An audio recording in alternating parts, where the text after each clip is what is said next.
Hi everyone, and welcome to this webinar on Understand Browser Automation Technologies to Build Your Own Driver in Appium. My name is Christian, and I want to talk about today about how browsers get automated by Selenium and WebDriver, and how we can use that knowledge to basically build a driver for Appium for any IoT device that is out there. Short introduction to myself. My name is Christian. I'm working as a software engineer at Source Labs. You probably know me as an open source contributor for a test automation framework called WebDriver.io. I do a lot of open source stuff in the test automation area, and happened to work on Selenium for a while. So I want to share this knowledge that I gained so far. Okay, so for many, as a contributor, I see in the support channel on WebDriver many people that are kind of confused on what test automation is, or how browser magically get automated using a test script, right? And they kind of see the whole stuff as a geometrical thing of a piece of software. But however, it is sometimes it is not. They blame the fragileness of Selenium on the software, but there are many components in there that maybe that can break. And to understand what kind of component breaks in the whole automation line, we have to look into it to understand that a little bit more. So one of the confusing parts is the amount of different tools that people have to download and set up in order to get stuff working. Especially in the Node.js ecosystem, there's just so many clients that you can use to set up your test. And it's sometimes difficult to understand what client has which responsibility. At the end, it ends up in having a client which basically speaks the WebDriver protocol. We have a driver that accepts requests and automates a target environment, and we have a browser that we want to automate in order to make sure that our app works as expected. So if we take, for instance, Chrome, and we have no idea how browser automation works, we would basically just download one of these clients, right? For instance, here, WebDriver.io. And we look on the Selenium page, and we see this Selenium standalone server, and we think, all right, we download that one, and it should work. But apparently, if you just do that, you will see that it doesn't work. You actually need something that drives Chrome and just the automation in the browser after all. So you need to install another dependency, which is the Chrome driver, that then can automate the browser. So usually the connection between the Selenium client and the Selenium standalone is based on HTTP. Then Selenium standalone starts a Chrome driver in order to automate Chrome. That connection is also via HTTP. And the Chrome driver at the end automates the browser using a TCP connection. And what that TCP connection looks like, on which protocol that behaves, we look into a little bit later. So to understand why that setup is how it is right now, we need to go a little bit back in time to see how Selenium and how WebDriver were created back in the days. So in 2006, this guy called Jason Huggins, he presented Selenium at the GTech conference in London. And back in the days, he worked at a company called ThoughtWorks. And they were building an application that manages their expenses in the company. Back in the days, people used Firefox and IE to use that tool, and they wanted to make sure that their application works not only on Firefox, but also on IE. Back in the days, JavaScript was becoming more popular, And so more and more stuff was programmed on the client side instead on the server side. And especially for performance reason, they started to just send requests with with some HTTP payload to the server and not the whole page to speed up the performance. So in order to test the web app on Firefox and IE, he looked for a test runner that he could use to make sure that the app is working in both browsers. And he came up with something that he called the JavaScript test runner, which was basically a server that would load the page on an iframe or on a frame, and would then inject JavaScript to that frame in order to automate things in that frame. And he built a server around that that would accept HTTP calls that is based on today's WebDriver protocol in order to allow writing scripts for that application in any kind of language. So, so the first test scripts actually were written in HTML. It was an HTML table where each column was the command and the payload, and he would translate that information into an actual Selenium command, and would then send this data to the frame where some JavaScript would execute the command. And the reason why that was that he wanted to build something kind of like an executable documentation. He wanted that the project owner can just run like click on the button and see the feature working on both browsers.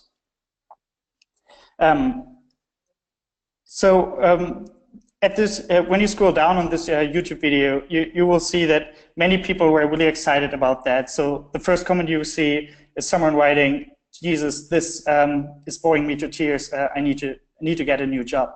And even though he was not really interested, but many people getting started to build test automation script.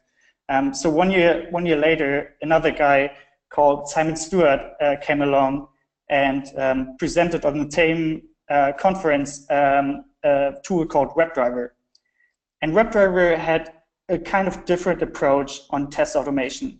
Instead of injecting JavaScript into a page, he used a more native approach, which was, for instance, for Firefox, he would create a telnet connection that was available back in the days for the browser, and inject some commands into it to automate, for instance, going to a page and clicking on a button, that kind of stuff.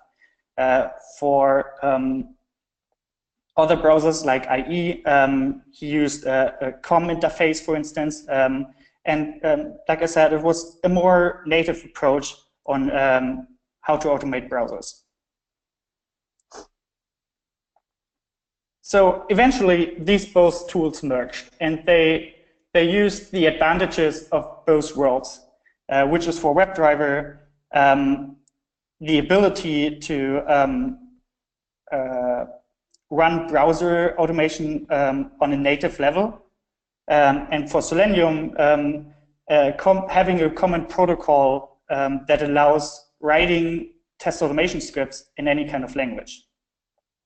So these were two separate tools, and then got merged eventually to Selenium WebDriver, which is pretty known today.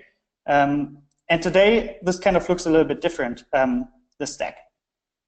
So with the WebDriver being now a W3C specification and having all browser vendors taking responsibility on building the browser drivers, the WebDriver, the term WebDriver referenced just on the HTTP interface or its HTTP specification to automate a browser, to automate today's browsers. Selenium, on the other side, has a little bit different scope.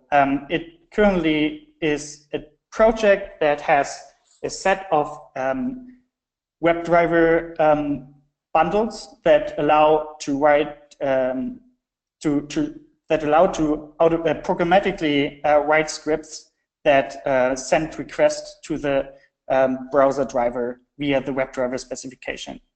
Back in the days, the project used to contain all the browser drivers itself, but these days, as I mentioned, the browser vendors took over that responsibility. So the project itself only contains the, I think besides the IE driver, but other than that, it only contains client libraries in each different language to run, to automate via the WebDriver specification. So to summarize these drivers, today we have a Chrome driver that uses the underlying Chrome Dev Tools protocol, which is a protocol that Chrome has opened up after version 28, I think. For Opera, it is a WebDriver implementation that is derived from that Chrome driver. It is not open source, but you can use that to automate Chrome. For Safari, since Safari 10, you have a Safari Plus, Safari bundled with a Safari driver, which is great and makes the setup really easy. Firefox uses the Marionette protocol, which is a part of Firefox that helps you to connect to the browser and send HTTP requests based on the WebDriver specification. And for the IE driver, I honestly don't know this, how that automation works, because that stuff is not open sourced. If anyone knows, please let me know. I'm curious on that as well. But yeah, looking on one more specific example, which is the Chrome DevTools protocol. That one is accessible if you start Chrome with the specific command name flag enabled. And you see that it has a variety of domains here that give you access to the low-level workings of the browser itself. If we look into, for instance, network, we have a variety of methods that allow you to clear the browser cache, clear browser cookies, and it comes with a variety of domain events that allow you to listen to network events happening in a browser. So if you want to access that, that protocol, as I mentioned, you need to start Chrome with this remote debugging port flag, and then you can open up a TCP connection to the browser and send commands based on that protocol. So if you then, for instance, go ahead and do that with a web page and like open up the inspector, since the inspector is itself only a web application itself as well, you could go ahead and inspect the web inspector by itself and see what kind of DevTools commands the inspector is triggering in order to show you all these debugging information in the browser. For a long time now, the Chrome, the Blink engine, the browser engine had a bug that didn't allow to access multiple clients to that DevTools protocol. I think also if you wanted to build an extension for Chrome that wanted to use the DevTools API for one tab, you only were able to have one extension using that DevTools protocol for that certain tab, which was really annoying, especially for running automated tests, because if you start a WebDriver test with Chrome, the Chrome driver would use, as mentioned before, the DevTools protocol interface. And so that connection would be blocked and no one else could access the DevTools interface for that, to use the underlying browser technology to get more information out of it. But since version 63 of Chrome, this is finally fixed now. They introduced the multi-client remote debugging support, which now enables Chrome driver to connect to the browser to run your WebDriver test, but also any kind of arbitrary client that can listen to network events and other underlying technology features of the browser. I have a couple of examples that I wanted to show you later on that. But let's open up Chrome driver process and see how tests would start up. So I have here my Chrome driver connection, and then I use WebDriver O in a REPL mode to start up the browser. Okay, go back. So if we go at the beginning of the logs, you will see that the Chrome driver gets the capabilities of your WebDriver session. And then what's interesting to see is it launches Chrome with a variety of flags enabled, and one of them is the remote debugging port. And this port is randomly set and allows the Chrome driver to connect to the Dev Tools protocol in order to run commands. And then you see that the driver is waiting until the browser has started up. It tries to connect to the protocol. And once that is done, it does some cleanups and checks what kind of page is currently opened, and does some housekeeping things like enabling certain domains, which is important. If you want to use a certain domain, you need to enable it. Otherwise, it would be blocked for you.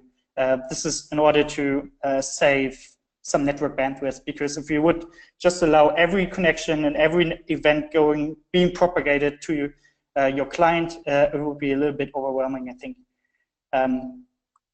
But yeah, if we now would run a command like browser get title, it would currently just return nothing because we are not on any page. But what I wanted to show you here is, in order to get the title, it would run a command that is called one-time evaluate. And one-time evaluate is basically gets a JavaScript and returns you the result of that script. This is pretty much the same approach that Selenium did back in the days, where you would inject some JavaScript in order to execute the command. Chrome driver is doing that here as well.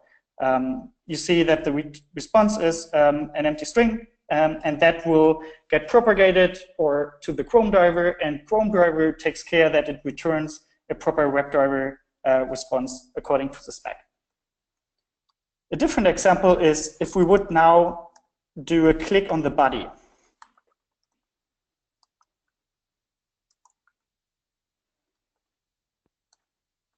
If we check what the browser, the driver is doing now is it uses runtime evaluate again to find the element and make sure the element is there. And then it tries to find the position, the width, and the height of the element. You see it being returned here. Because according to the spec, if no other property is set, you need to click in the center of an element that you selected. So it now tries to find the position of the element with runtime evaluate, and looks if it's somehow positioned using a position CSS attribute. And then, interestingly to see, at the end, it calls dispatch mouse event, which then moves the mouse to the center of that element, and it then does another dispatch mouse event where it does a mouse press event or emulates a mouse press event, and at the end a mouse release event on the same position. And that shows the more native approach of doing things. the Chrome driver uses the underlying Dev Tools protocol in order to emulate this click in the browser. I think we can close that. Okay.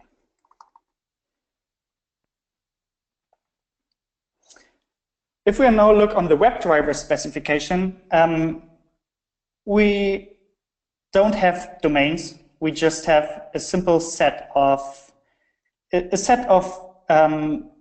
commands that we can run here.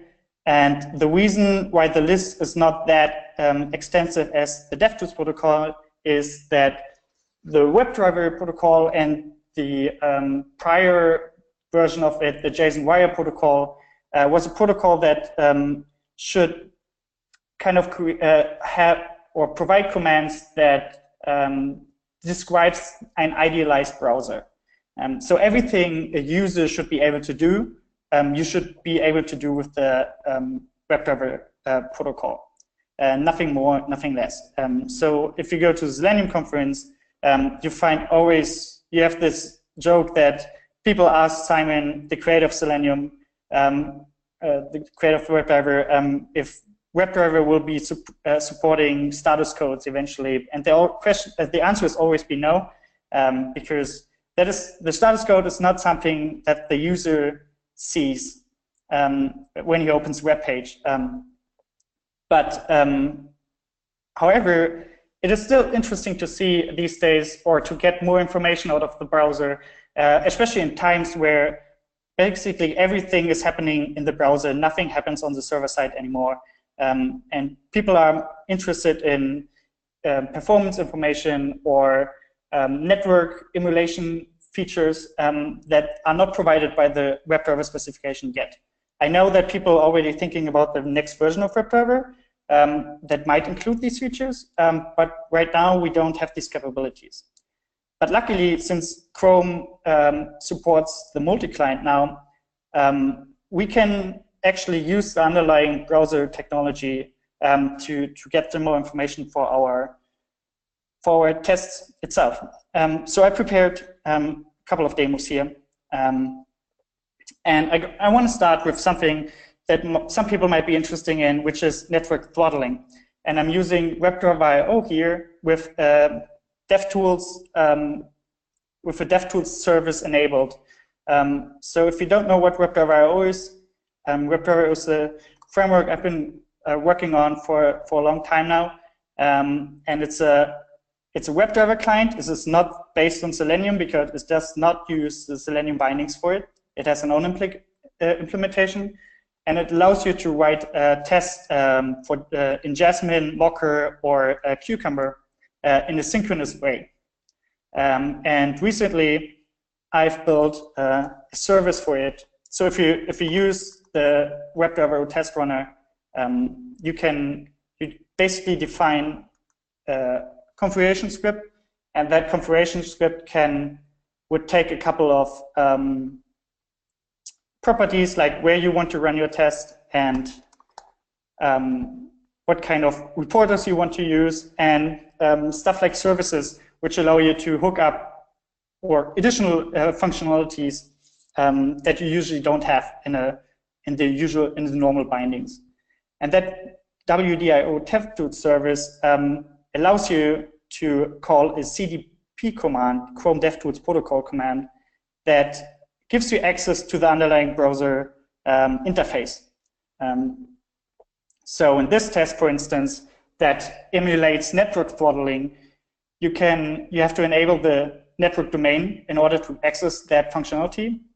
And then I open up the Selenium conf.de page twice to see if the cache kicks in. And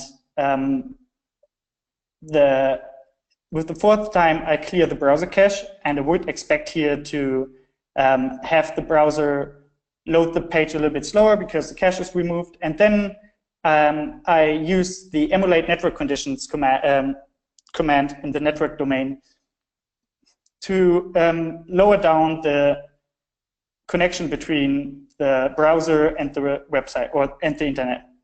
And it should give me the loading, the speed of the load time. So let me start Chrome browser again on the left side, and here I run the demo for throttling.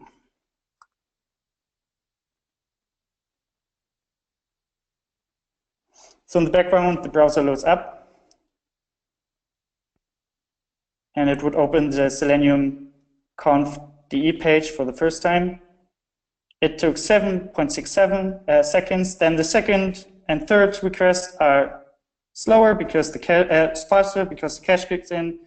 Then we cleared the cache and we see the page load time increased. And now we are loading the page with a cellular 3G network connection. And we see already that the page takes way longer to load up. And I think it will be at the end something around 40 seconds. You can see the browser slowly loading the head image. And then shuts down the page. So this is a really simple example of how you can use the underlying DevTools protocol for additional features.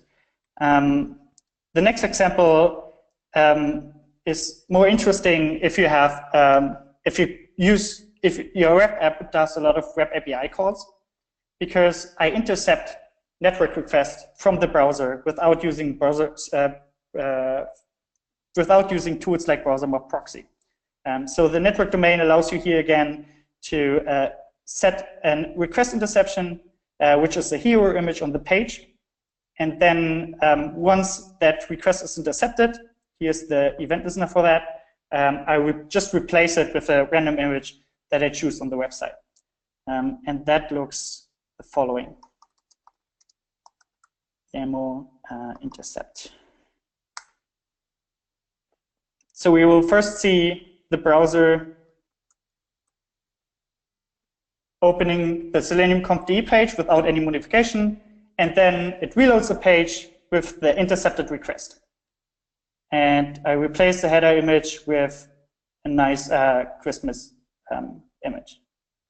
And of course, it is for an end-to-end test, it might not be interesting to change an image, but you can do that for API calls in order to mock up the responses of your API.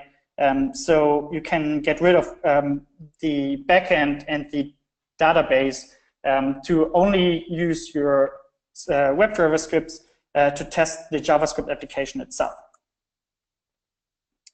So then the next example is an exception listener, which is also fairly simple. It enables the runtime domain this time and listens on all JavaScript errors on the page. And at the end of the test, then I open a random page that I created, which basically stalls an error once a click happened. And this test is actually clicking on that button and will then trigger this error to happen. And at the end of my test, I just see if any JavaScript error were thrown, and let the test let the test fail if that happens. So let's run this.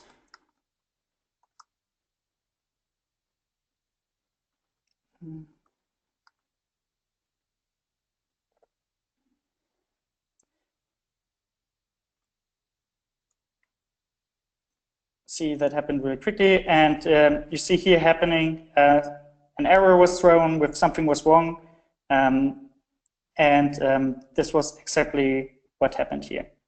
It is possible to use the log command of the WebDriver specification to get this information as well, but here you get way more details in the actual error. You get the line and the position where that error has been thrown, which can be way more useful if you want to debug your tests. And the last example, which is most exciting in my opinion, is the test coverage report that you can do with the DevTools protocol.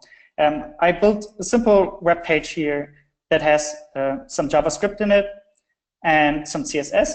And you don't need to be much of a coder to see that anything within this if statement would not be executed, because false always is evaluated as false. So nothing gets executed within here. Same for CSS. I have a body that is available on the page, so that style gets applied. But I don't have anything that is called foobar. I have no element with the class foobar. So it should get me this. So this styles would never be applied on the page. And I could run a coverage test for CSS, for instance, where I again enable a bunch of domains, and I call the start rule usage tracking command for the CSS domain in order to start, taking CSS coverage and measuring that. And then I take the data and do some data massaging in order to find out which line was not being applied. And if I run this, coverage, no.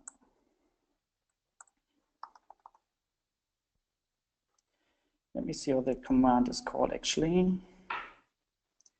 Coverage CSS.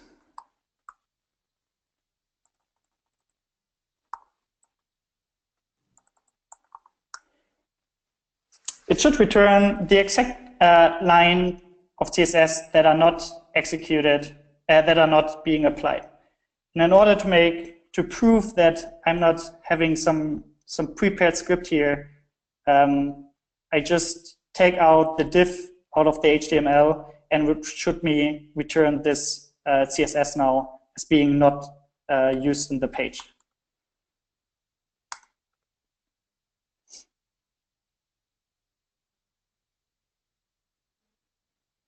There we go. And we can do the same for JavaScript as well.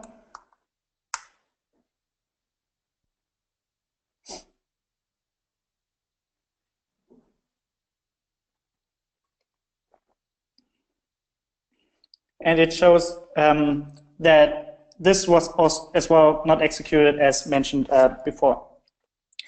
As you can see, there are plenty of opportunities here where you can use the underlying browser capabilities and interfaces to get more out of your WebDriver tests. And there's even a test I built using Lighthouse that now allows you, since multiple clients can connect to the Dev Tools protocol, that allows you now to run a Lighthouse test on your page that is being instrumented by WebDriver.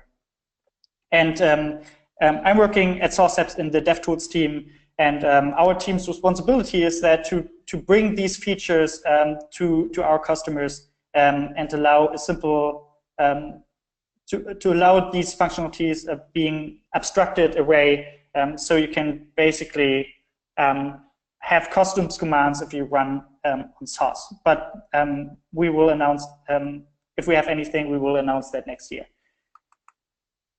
All right. So with that knowledge, last year I started to work on my master's thesis. I was a student here in Berlin at the Technical University, and I built a tool for Fraunhofer Focus, which is a research institute that is working on HbbTV Tv apps for smart TVs. An HbbTV app is an app that is a web app that runs on the smart TV. As you might know, TVs got more connected to the internet within the recent years. You can these days buy set-top boxes like Apple TV, smart TV sticks, or even game consoles now provide a gaming experience. But smart TVs themselves, they are also just built on normal operation system. So some TVs are used Android TV, Firefox OS, there's Roku TV, there's Tyson, and there's WebOS, supported by a variety of manufacturers on the smart TV side. And HbbTV is a standard that allows you to write web applications or applications using web technologies on the TV. So a normal Hello World Hpv TV app would look something like this. It has a bunch of metadata information. It is written in XML because the standard was created in 2010 initially. And even though the recent standard has HTML5 support, most of the Hpd TV apps still run on an XHTML version. So important here is that any Hpv TV app has a specific content type that the TV device has to read, and then you can connect to the underlying TV interface using this object model. And then in your application logic, you just grab that object model and create an application, and then can have a single page application on top of the screen. It is currently supported mainly in Europe, but it will be eventually rolled out in other countries in the world. And there are two different types of Hpv TV applications. They are the ones that are not associated with a broadcast stream. So these are usually these get usually downloaded over the App Store, and there are broadcast-related applications which are associated with the broadcast stream. Meaning, if you open up a channel, it will notify you that this channel provides an Hpv TV application, and then you can use your remote control to use that application. So usually, to watch TV, right, you have your broadcaster, and in Germany, I know that it uses 3 different standards to send you the broadcast signal, which is DVB-T, S2, which stands for satellite, and C2, which stands for cable, the T for terrestrial.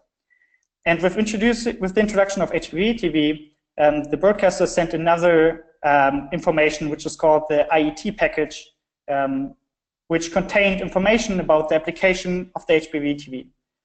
The TV then would read that IET package and would download that over the internet, and then would display it on the screen if you would open the application. So this is a typical example of an Hpv TV application. You open up a broadcast stream, and on the bottom right you see this notification popping up saying, "Hey, this channel has a broadcast stream," and then you can use your remote control to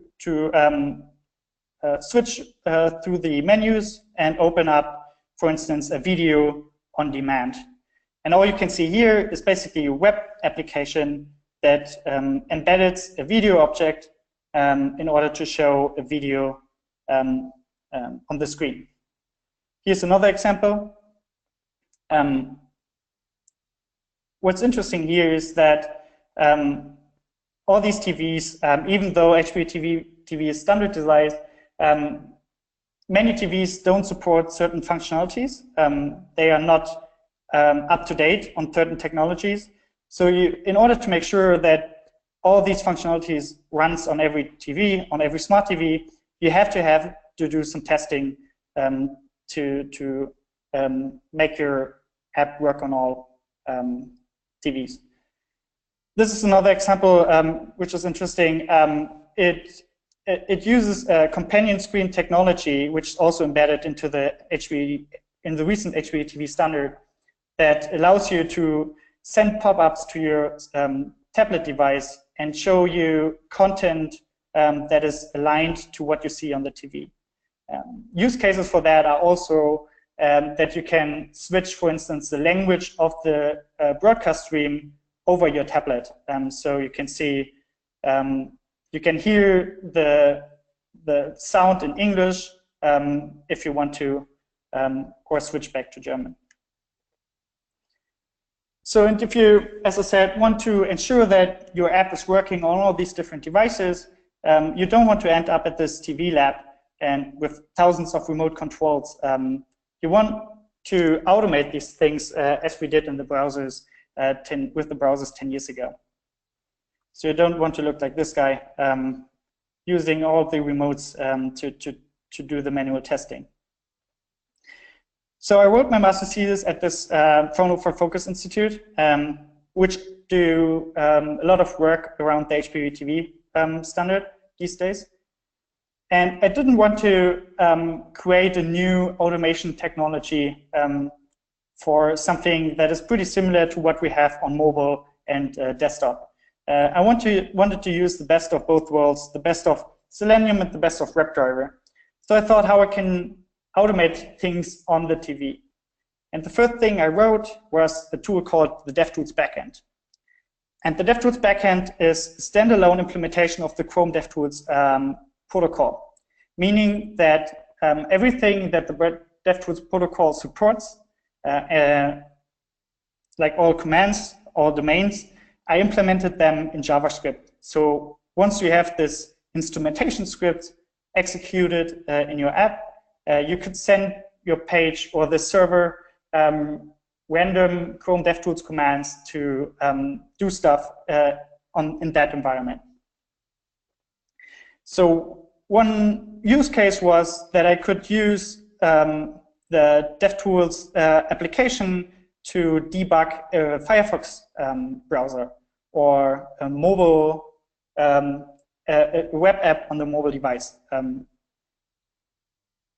The way how it works is that you have your instrumentation script that is running on the target environment, which can be the TV or the browser on a remote device.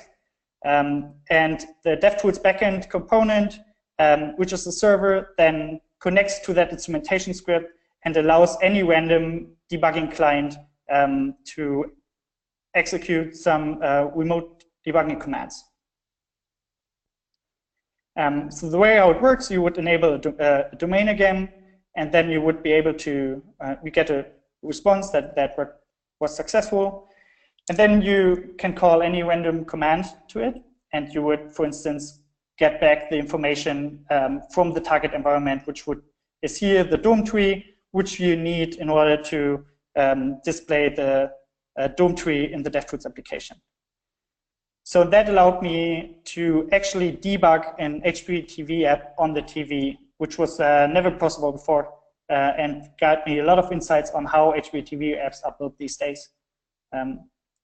Other than displaying the elements tab, and their CSS properties, I was able to listen to the console events that were thrown on the target environment. And since the DevTools component can be used as a proxy, I was able to intercept all network requests as well. And in order to automate anything on the browser, on the TV, I now had an Appium driver taking all my WebDriver requests and automate it on the TV. So I built this Appium driver, and that would use the DevTools backend component in order to automate certain events using the DevTools protocol on the target environment. So what would happen is that you would create a WebDriver session, and the driver would try to connect to the Hpv Tv app over the DevTools backend component. And once it has the connection enabled, it would return you the session ID, and then you can call a command, a WebDriver command like source. And the Appium Hpv driver, similar to what Chrome driver does, is it transforms the WebDriver command into a DevTools protocol command, which is in this case get outer HTML.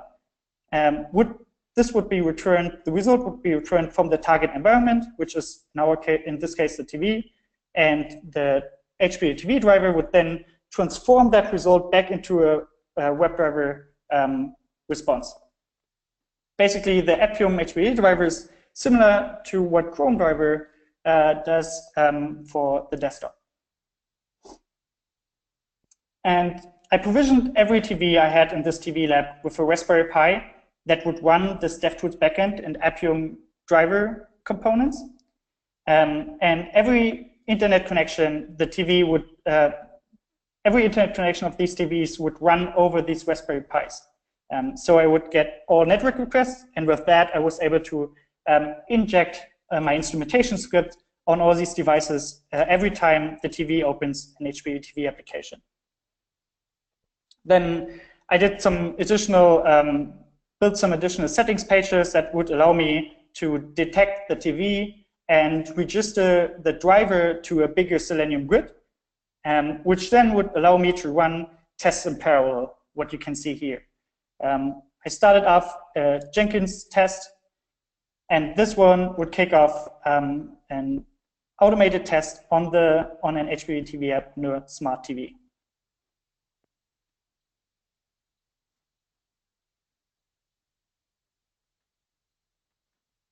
So these tests don't look really, since we are still using the WebDriver specification, we can still use all the WebDriver clients and all Selenium packages that are out there. Here I used WebDriver.io, and these tests don't really look different than any other desktop tests. The only real difference here is that the TV, the input devices for TVs are the remote control. So you don't have a mouse, you don't have a keyboard. So in order to switch through menus, you have to call the keys command to get to a certain point in your applications, which is a little bit not usual, but yeah, specific for these kind of tests. And then since I use a normal WebDriver client like WebDriver.io, I was able to use any kind of reporter that is supported by that test framework. So some key takeaways here. In order to improve, in order to understand what kind of error you are facing in your automated tests, I really recommend to look into the WebDriver protocol and look into the automation driver technologies that are out there, especially the Chrome Dev Tools protocol and the one for Firefox, because it helps you to understand if the error that you are receiving is lying somewhere on your client or on the automation driver itself. Then to understand what is happening under the hood, I recommend to read the source code and of course contribute to open source project, especially Selenium or the tools like WebDriver always help to understand and get better in test automation. And with that being said, thank you so much for listening, and I will get back to you, Michael.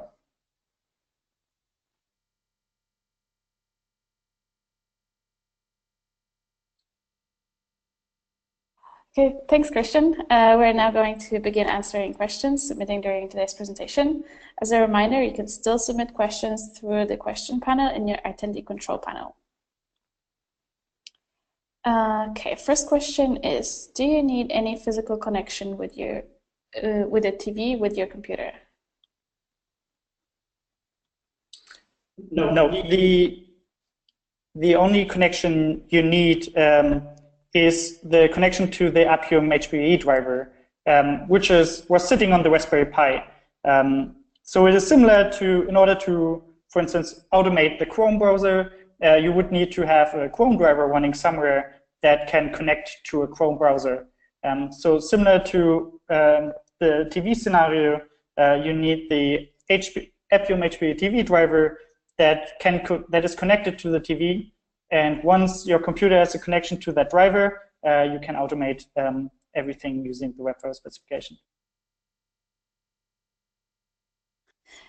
Is there any way we can integrate it with Tizen Studio or WebOS IDE? So basically, yes. You can build up a deeper integration into the native debugging functionalities of the operation system or developer frameworks that they are out there. For my master's thesis, the scope was just to provide some basic functionalities, some basic WebDriver functionalities. All the tools that I use and build are open source, and anyone can fork them and improve them, and I would be really happy about that. So there are no such functionality right now available, but they can be implemented. Yeah. Is it possible to run HbbTV TV test headless? Actually, it is. There are tools out there, like I think Opera provides a TV emulator that would spawn up a VM on VirtualBox, for instance, and would boot or would run the Hpv TV app on that emulator. And that emulator, once VirtualBox is installed, I think it should be able to run on any operation system on your CI/CD, for instance. And this way you could run that test headless. However, that would require some changes, I think, to the Appium Hpv driver, because it would need to create that kind of VM, and it would boot up that VM for the user before it returns a successful session, a WebDriver session. So that is not working right now. I think I had it initially working, but then I did some changes. It stopped working. But yeah, it is possible, but not implemented right now. Okay, the next question is Raspberry Pi mandatory, or we can use some cheaper MCUs also which support Python, like Onion, Omega, etc.?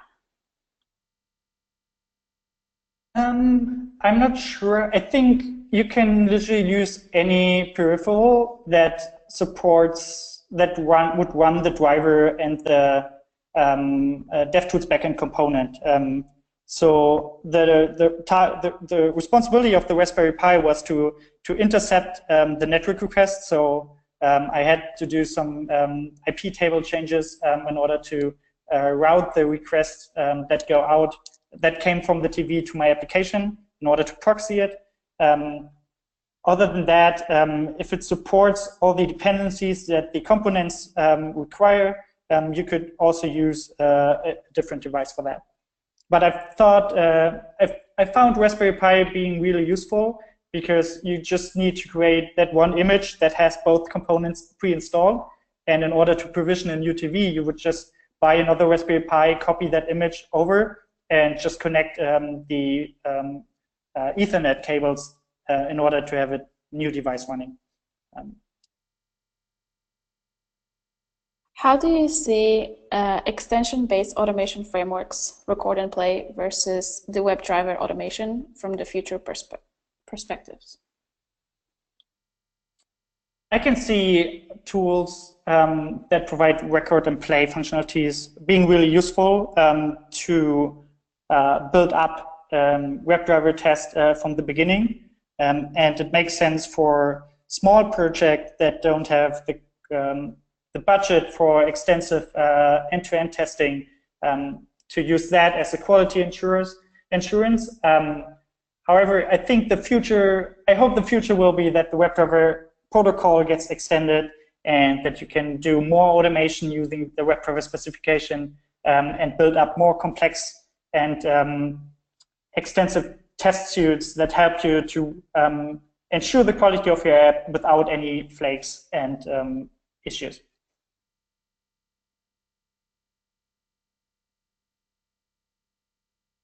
Okay, this will be the last question, as we're running out of time.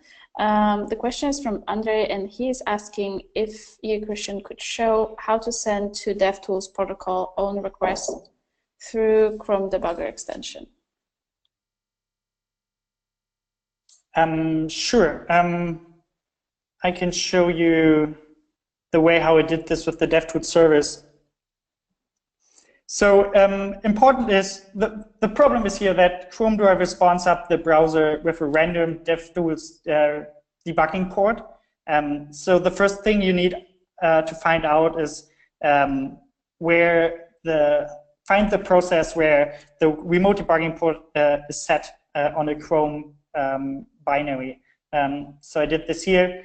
And then you can pretty much use any tool that is out there that supports the DevTools protocol. Like I used Chrome remote interface here. You can also use Puppeteer that is supported by or built by Google to connect to the browser based on that port and execute any random commands. I think this is not something that is only possible in Node.js. It can be it can be implemented in any language, since this is pretty much agnostic to it.